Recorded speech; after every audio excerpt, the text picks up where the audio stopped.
Hello, Packers fans. Welcome into PackersNews.com. I'm Kassidy Hill, joined by Tom Silverstein. Tom, coming to us live from Kansas City in Arrowhead.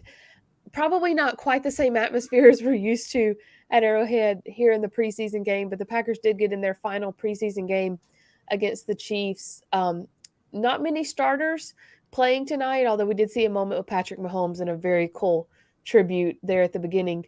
Uh, just kind of first your initial takeaways. This almost felt a little bit like a revenge game for Jordan Love, even though it was in the preseason, considering his start there last year. Yeah, well, Kansas City ended up, other than Mahomes, playing their starters for a couple of series, Mm-hmm. and Green Bay didn't. And it would have been nice to see a couple series of starters go against starters, but Right. LaFleur really played it um, careful and didn't even play rookie Christian Watson, which was kind of disappointing because Mm-hmm. I think everybody wanted to see how he would do.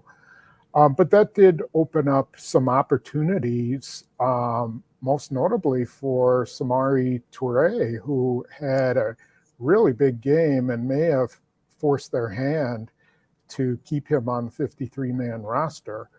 Uh, Jordan Love had his ups and downs, but when he looked good, he looked really good.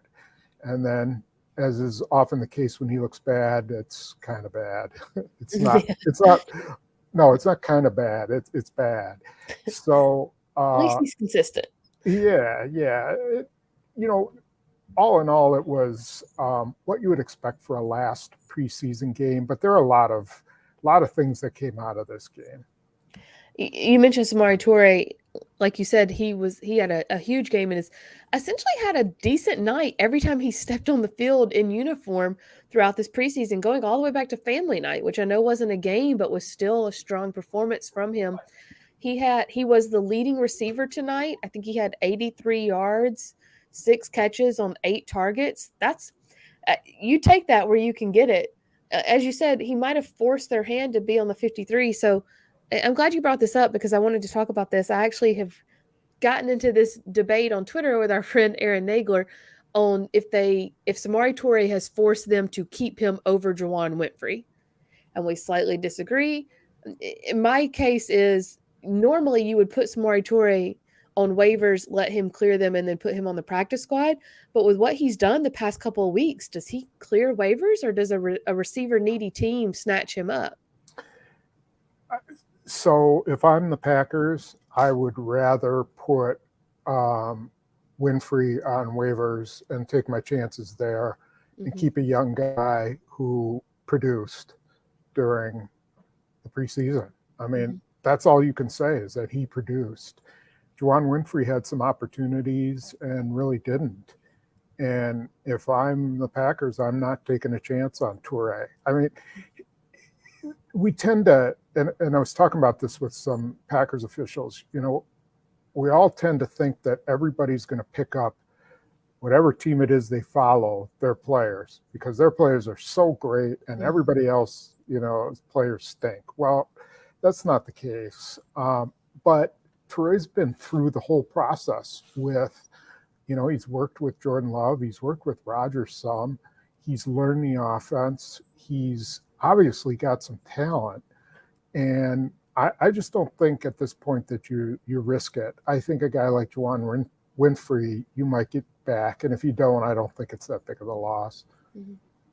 You and I agree, Tom. So Mm-hmm. no offense to our friend Aaron Nagler, but that means we're right if we both agree. Yeah. Well, I'm sure Aaron will love to hear that. Um, Another couple of guys that really might be forcing the Packers' hands here soon are Tyler Goodson and Patrick Taylor. Matt LaFleur said after the game, that's a tough one, talking about that duo. We've talked at times about they might not even keep a third running back. And if they're keeping this many receivers, they might not keep a third running back. But man, Tyler Goodson and Patrick Taylor both made a strong case for their spot tonight. Yeah, they did. But you know who may have made the case that causes them to both be released is Amari Rodgers. That's true. He worked out of the backfield for the first time. We started seeing it this week in practice, and then they used him a number of times. And that's what Amari Rogers was in college and in high school. He's a running back. I think he could very easily be their number 3. It doesn't mean that he's going to play a ton there, but if something were to happen to Aaron Jones or A.J. Dillon in a pinch, they could play him there.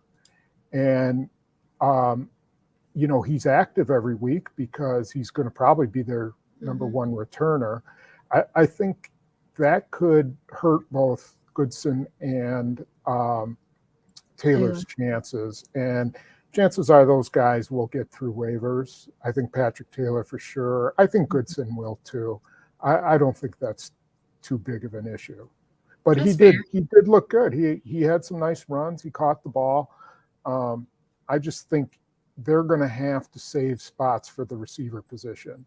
I think that's going to cause them to just keep Jones, Dillon, and then have Amari Rogers as the pseudo number 3. If you have any questions, feel free to drop them in the comments. But yeah, to your point about Tyler Goodson, really good vision on that touchdown run. He came off a tackle, he found a lane, he spun out of a tackle, he hit the circle button on a guy and then kind of fell forward the last few yards into the end zone. And then, as we know, you've pointed out to us and to Matt LaFleur how good of a blocker Patrick Taylor is, which is something else Matt LaFleur mentioned after the game, how well they both played in pass pro. So will be interesting. Tyler Goodson had a tremendous block. It was on the ball that Jordan Love overthrew Juwan Winfrey late. And, Goodson got knocked in the next week, but he stood in there and he provided enough interference that Love was able to get rid of the ball. So, he showed very little fear on that, despite taking a pretty good shot. The thing that LaFleur said will come down to not only those guys, but to a lot of these guys, of course, is how they played on special teams. I'm going to throw Pat Harper's comment up here. It's not so much a question as an observation. Special teams sucked. That's a good way to sum it up. Spoon, I've decided, hear me out, maybe they're just cursed. 20 years ago, somebody said this to me on Twitter, 20 years ago, somebody dropped the spirit stick. How do we reverse this curse? Pat O'Donnell looked fantastic. I think he had a 70-yard punt with a 5-second hang time, and he essentially outpunted his coverage because nobody got down there in time. Yeah, he did outpunt his coverage on that, but he was very solid. He was really good. The kickoffs, I didn't have a stopwatch, so I don't know if Ahmad's kickoffs were low, but I know he kicked one out of the end zone, and they seemed to be to the goal line. It just looked to me like the tackling was terrible. The spacing was bad.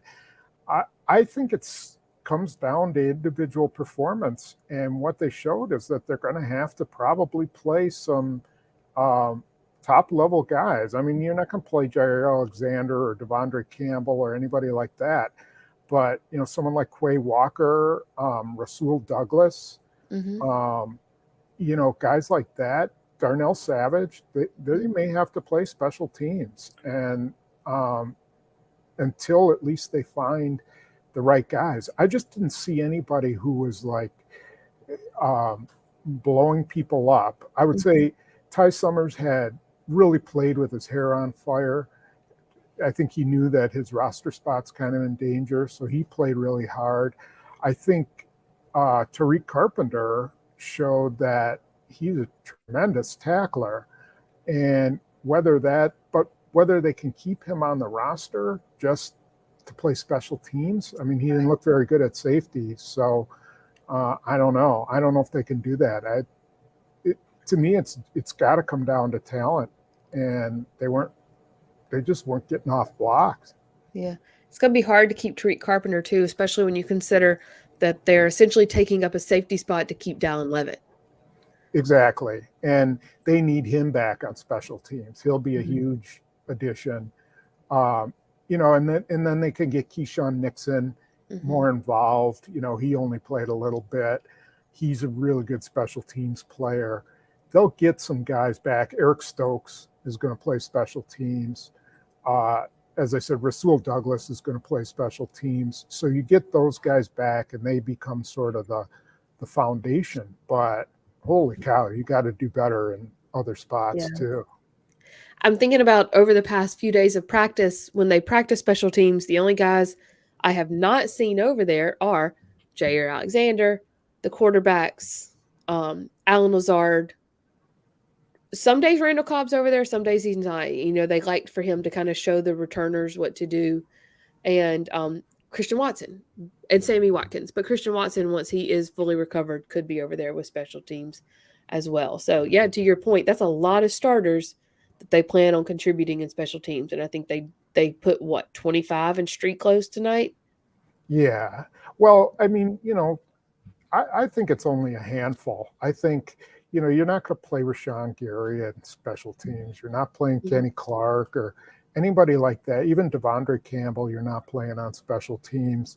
Those guys are too valuable. But you're going to have to play the guys who are like super athletes, like Eric Stokes, who can run, is extremely fast. Rasul Douglas, who's just nasty. He's made for special teams, but he's he's a nickel guy. So he's not, he is a starter, but he's kind of a borderline starter. He's a pseudo starter. Darnell Savage might be one of the guys that they do have to start on special teams. So, but they've got to find some other guys who can play. If they're going to keep, Chris Barnes has to be a really good player. If Sean Davis makes it, he's got to be a really good special teams player.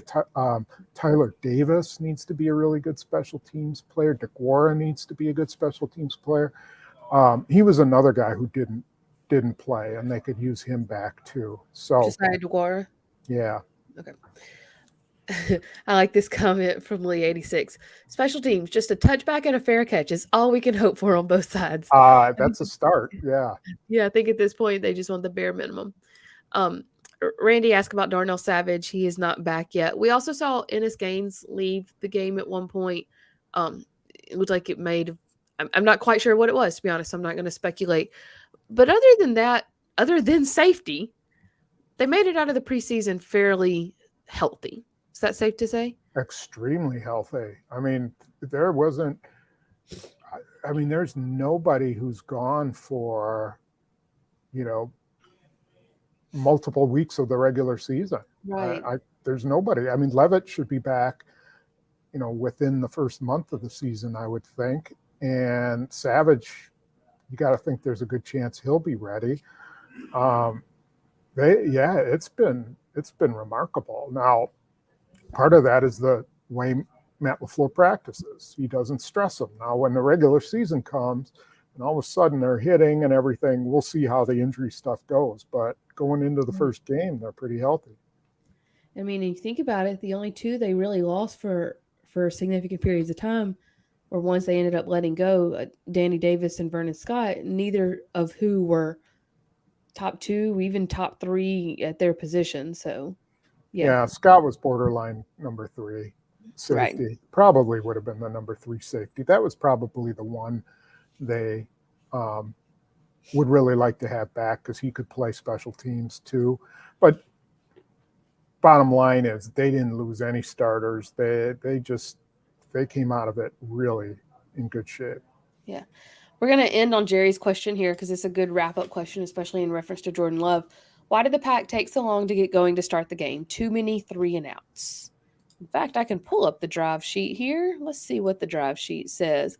They started out with 2 punts in the first. They only had 2 drives in the first quarter. They both ended in punts. And then touchdown, field goal, interception in the second. I would say because Aaron Rodgers wasn't the quarterback, Aaron Jones wasn't the running back, A.J. Dillon wasn't the running. Who knows? It's a preseason game, and Kansas City had its starters in there, and Jordan Love was the quarterback. Yeah, I don't know what to say about 3-and-outs in a preseason game. I just don't put much stock into that's what's going to happen when they get to the regular season. Right. It's just one of those things. Both teams were like that. Kansas City couldn't get a first down either to start the game. So, That's just the nature of preseason. I wouldn't take too much out of that. Final comment. We're going to go to this final comment here from Levi because it actually is a very good point and something we didn't mention when talking about Tyler Goodson. Goodson's special team play muff and getting blown up on a pass pro, I think, got him a practice squad spot. As you pointed out, he sort of made up for it on pass pro though with that love throw to Winfrey. But that special teams muff. I mean, if it's coming down to what they do on special teams, that's a bad one because it was not only was it a muff, but it was the wrong decision. Correct? Mm-hmm. Yeah, he just compounded it, and that's a rookie mistake, and that can be corrected. I don't think that's the end of the world, but he's competing for a kickoff job, and every single thing you do matters. While he's muffing a kickoff, Samari Toure's catching balls across the middle and nearly getting in the end zone and breaking tackles. So that's what you do to make teams is do something like he did. And so you're always competing against somebody, and you can't afford to do that kind of stuff. I lied to you, Spoon. I have one more question for you, then I promise I'm letting you go. Okay. This is a good one from Lee. For the D tackles, who stays for the 53? And you don't have to necessarily answer that, but let's look at the second part of this question. With all the quality depth, do you think a trade offer could be there? It's possible, yeah. I mean, they do have pretty decent depth. A guy like Chris Slayton has had a really nice camp. Now, most teams will just realize that he's going to probably get cut, but there might be a team that says, "Oh yeah, I kind of like him, and we want to jump." Some other teams we think might take him. That's a possibility. I don't know. He's kind of a journeyman, and he may not be as good as I thought he was, but that's the kind of thing where it's possible. Someone could make a run at Jack Heflin, although I don't think they're going to get rid of him. I think, he's locked into a spot. You just don't give up halfway decent defensive tackles. Slayton's going to make it. Devontae Wyatt's going to make it. And Heflin. Slayton, meaning TJ Slayton. Or TJ Slayton. Right. Yeah. I mean, those guys are going to make it. And there's just not much room for anybody else. So I don't know. Maybe someone would make a trade or offer for somebody like that. But, it's sort of like the whole Coleman Lannon thing. That thing came out of the blue. Packers didn't know Jacksonville was interested, and suddenly they called up and said, "Hey, we've been watching this guy. Can we get him?" And sure enough, they were happy to trade a draft pick or get a draft pick for him. Yeah. They will be down to 53 by Tuesday. It will be an interesting couple of days. Matt LaFleur said they're going to be back on the practice field since they had a game tonight on Thursday. They're going to be able to get the guys back on the practice field for a couple of days and really get final looks at guys. Sunday and Monday. They're going to practice Sunday and Monday. And Tuesday is cutdown day. And that'll be interesting to see whether they cut down. I don't think they will. I think they'll practice with all their guys and then cut down on Tuesday like they normally would. So, there's 2 more days guys can compete for spots. Yeah, it's going to be a race to the finish for a lot of these bubble guys, and will be really interesting to watch. Spoon, I know you're wrapping up there in Kansas City. Any final thoughts? You want to give a sneak peek as to what's to come on your Insider? Yeah, I thought Quay Walker finally played like he was part of the defense, like he was locked in. He looked pretty good. There's just a lot of little things that I'll look into, but I also talked to all the young receivers and what they can expect and what they think they can add to the team going into the regular season. And they're going to be called upon. And it might be a different guy every week. And that's, it'll be really interesting to see how they react to that kind of pressure. One day, they might feel like it's Dobbs' turn. The matchup is good with him. Maybe the next day it's Amari Rogers. Maybe the next time it's Christian Watson. So there's a lot of unknown with those guys, but they had a good summer of getting a chance to look at some of those guys, Watson withstanding. As we mentioned, catch Tom's Insider on PackersNews.com here tomorrow. Not tonight. Tomorrow. Tomorrow morning. Yep. Tomorrow First thing tomorrow morning. Yeah, his full insider from there in Kansas City. Tom, we're going to let you go. Get home safe. We will see you tomorrow afternoon. Will you be at Matt LaFleur? No, that's not till Saturday. So LaFleur is on Saturday now. So I will be there then. That is good to know, because I would have shown up at Lambeau tomorrow and been there all by myself. Yep. No, I believe it's... Stay tuned to PackersNews.com for full coverage whenever Matt LaFleur does speak to the media before the Packers' final 2 practices and then the cut down to 53. Have a good night, guys. Thanks so much.